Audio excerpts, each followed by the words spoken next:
Hello and welcome sa ating panibagong video. At sa video na ito ay yung topic natin is isang raffle wheel. Tinatawag ko ito na online name and prize picker raffle wheel. Isang spin lang, isang click lang ng button ay mag-spin ito ng name at yung corresponding prize. Ito ay random na pag-select ng name at saka yung prize. Kung mayroon kang mga event na paparaffle ka, mayroon kang mga gift like Gcash at gusto mong magkakaroon ng random na prize, I recommend na gamitin mo ito na raffle wheel kasi simple lang siya. Tapos yung winner's log, kung nakapag-select na yung system ng winner at saka prize, automatic yan na malalagay sa log na later on pwede mong i-download. Napaka-simple lang yung tool at meron pa tayong gagawing mga tools. So ngayon may dalawang tool pa tayo na gagawa.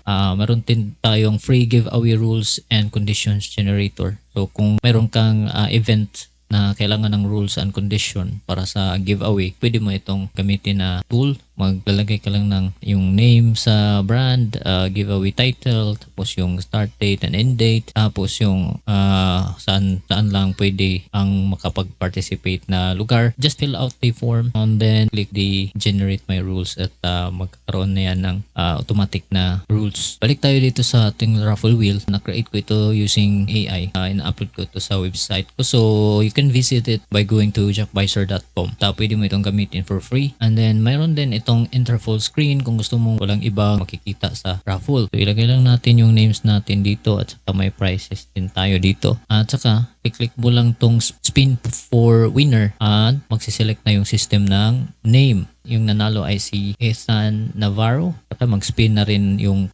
prizes kasunod ng pag-spin ng name. Alright, so nanalo siya ng Navarro has won a wireless earbuds. So, depende na yan kung ano yung prices na ilagay mo. Okay, so meron tayong option dito to remove winner only, remove prize only, remove both, or keep both and continue. Siguro remove ko siya. But if you want to pwede pa siya mag-participate sa susunod na mga prizes, so pwede mong remove prize only. Spin pa tayo ulit. So, as you can see na nandito na siya sa winner's log.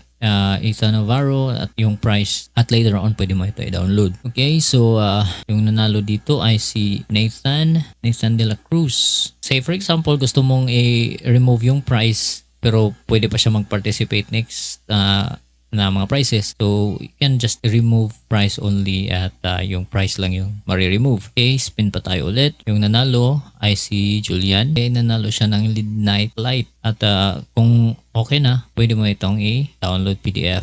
Okay, pagka-click mong ganyan, mag-download na yan at meron ka ng mga winners dito. At pwede mo yan i-print or i-publish doon sa page mo. Okay, so simple lang yung ating raffle wheel. Yan lang, pero hopefully makatulong to sa mga susunod na mga event mo online. Yun lang sa ngayon at please subscribe sa ating channel kapag hindi ka pa nakapag-subscribe. And have a great day and see you sa susunod na video.